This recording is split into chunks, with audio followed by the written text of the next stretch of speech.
पहाड़ों के बीच बसा छोटा सा गांव भीड़ गांव अपनी तंग पगडंडियों, बर्फ से ढके छप्परों और धुएं में घुली लकड़ी की महक के लिए जाना जाता था। सर्दियां अपने पूरे शबाब पर थीं, इतनी कि सांस छोड़ो तो भाप के बादल बन जाए।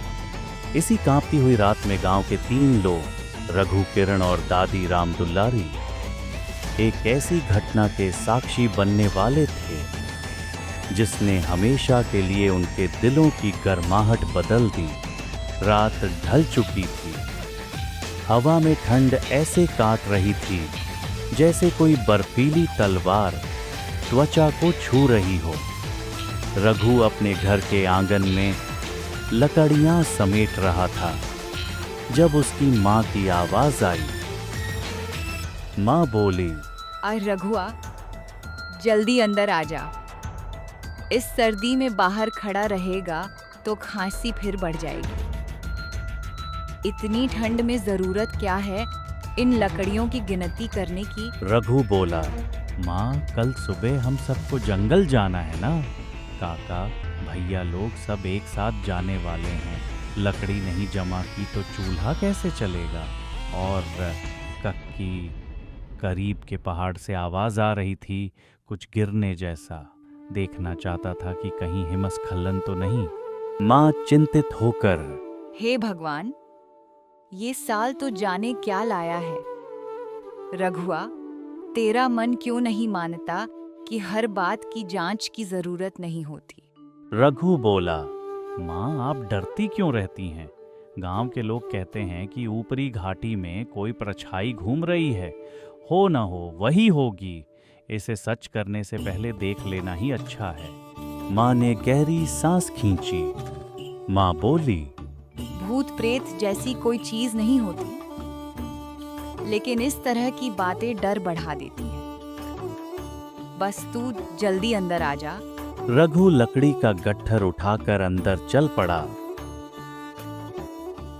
उसकी दादी चूल्हे के पास बैठी थी। उनके सामने एक मिट्टी का दिया टिमटिमा रहा था। वे जैसे किसी का इंतजार कर रही हों। दादी बोली, आ गया, बैठ जा बेटा, हाथ सेंक ले। आज फिर देर कर दी तूने। रघु बोला, बस दादी, थोड़ा काम रह गया था। और हाँ दादी, आज फिर पहाड़ से अजीब सी आवाज आई। दादी की आंखों में एक पल के लिए चमक आई। फिर वही आवाज? रघु, ये आवाज सर्दियों में हर साल आती है, पर इस बार कुछ अलग है। रघु बोला, क्या मतलब दादी, आप जानती हैं कुछ? दादी ने कुछ देर चुप्पी साधी, फिर अपनी ऊनी शॉल ओढ़ते हुए बोली। दादी बोली, पहले की बात है, जब तुम्हारे बाबूजी छोटे थे तब भी ऐसी ठंड पड़ी थी। और फिर गांव के ऊपर वाले जंगल में एक रात किसी की चीख गूंजी थी। अगले दिन पता चला कि एक युवती हिमस्खलन में दब गई थी।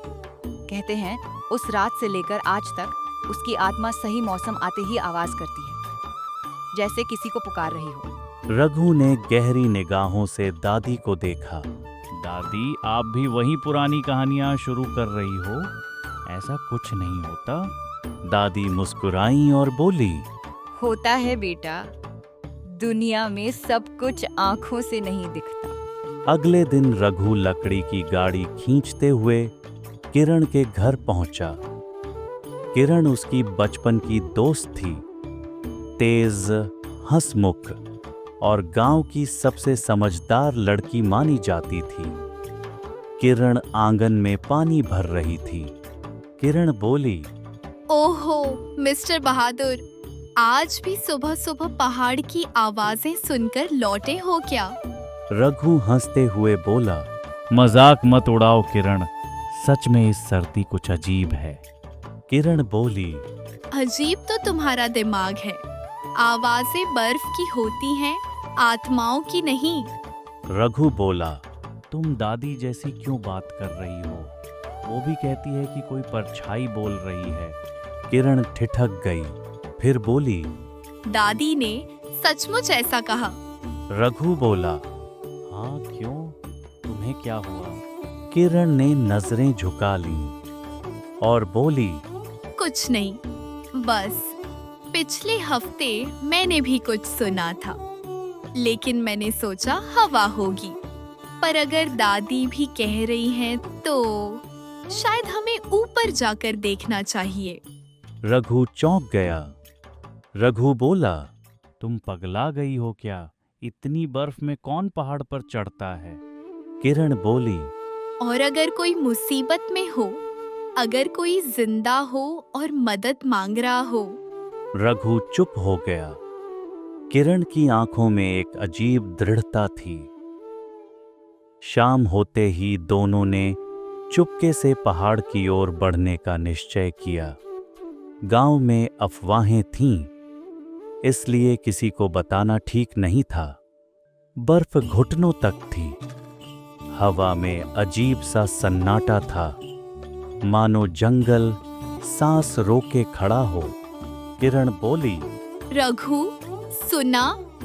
फिर वही आवाज, जैसे किसी ने मदद के लिए पुकारा हो। रघु बोला, हाँ, इस बार तो साफ सुनाई दी। तुम सही कह रही थी। दोनों आगे बढ़ते गए। अचानक एक सफेद छाया तेजी से उनके सामने से गुजरी। दोनों डर कर रुक गए। किरण बोली, ये क्या था? इंसान? जानवर? रघु बोला, नहीं जानता, लेकिन उसने शायद इस तरफ दौड़ लगाई है। चलो। दोनों एक ढलान पार करके एक बड़ी चट्टान के पास पहुंचे। वहां बर्फ के भीतर कोई हलचल थी।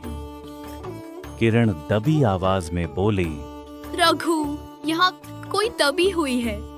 रघु ने घुटनों के बल बैठकर बर्फ हटानी शुरू की। कुछ ही मिनटों में एक लड़की का हाथ बाहर निकला। नीली उंगलियां, ठंडी त्वचा, पर हल्की सी नाड़ी चल रही थी। किरण रोते हुए, रघु, ये जिंदा है, जल्दी मदद करो। रघु बोला, तुम उसे उठाओ, मैं रास्ता साफ करता हूं। दोनों ने मिलकर लड़की को बाहर निकाला। वह लगभग बेहोशी की हालत में थी।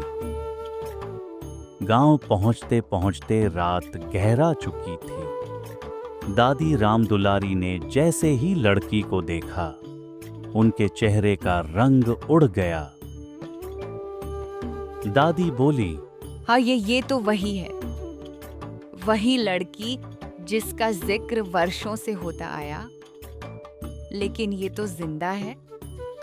ये कैसे संभव है? किरण चौंक गई और बोली, दादी, क्या आप उसे पहचानती हैं? दादी ने धीमी आवाज में जवाब दिया, इस गांव से ऊपर एक बस्ती थी, धौली गांव। 20 साल पहले वहां एक बड़ा हिमस्खलन हुआ था। सब लोग दब गए थे। सिर्फ एक लड़की की लाश नहीं मिली। लोग समझे कि मर गई, लेकिन शायद वह कहीं फंसी रही, बर्फ और पेड़ों के बीच किसी गुफा में। रघु को विश्वास ही नहीं हुआ। लेकिन दादी, कोई इंसान 20 साल तक कैसे जिंदा रह सकता है? दादी बोली, किसी को नहीं पता बेटा। पहाड़ कई चमत्कार समेटे होते हैं। शायद उसे कोई शरण मिली हो, शायद बकरी पालक लोग, या शायद पहाड़ का खुद का संरक्षण। इतने में लड़की बोली, मैं रीतू हूँ। धौली गांव में रहती थी। मेरे साथ सब चले गए, बस मैं। किरण ने उसका हाथ पकड़ा। तुम अब सुरक्षित हो, यहाँ कोई तुम्हें नुकसान नहीं करेगा। रघु ने सिर हिलाया और बोला, हम तुम्हें अकेला नहीं छोड़ेंगे। अगली सुबह गांव में हलचल थी। सभी लोग रीतू को देखने आए। किसी को विश्वास नहीं हो रहा था कि वह जीवित है। माहौल में डर की जगह आश्चर्य था। गांव के मुखिया बोले, हम उसे अपने गांव का हिस्सा मानते हैं और उसके लिए एक सुरक्षित ठिकाना बनाएंगे। किरण धीमे से रघु से, देखा, कभी कभी डर हमें सच्चाई से दूर कर देता है। रघु मुस्कुराते हुए, और कभी-कभी सच्चाई ही हमें पहाड़ पर चढ़ा देती है। दादी राम दुलारी ने तीनों बच्चों को गले लगाया और बोली, इस सर्दी ने बहुत कुछ सिखाया है, डर, साहस और उम्मीद, सब कुछ। और ये लड़की, ये तो पहाड़ की बेटी है, इसे नए जीवन का हक है। रीतू ने दादी की आंखों में आंसू देखते हुए कहा। मुझे एक परिवार मिल गया है ना। दादी ने उसके सिर पर हाथ फेरा। हाँ बिटिया, अब तू अकेली नहीं है। सर्दियों की उस रात जिसने पूरे गांव को भय और रहस्य में डाल दिया था, वही रात एक नई उम्मीद लेकर आई।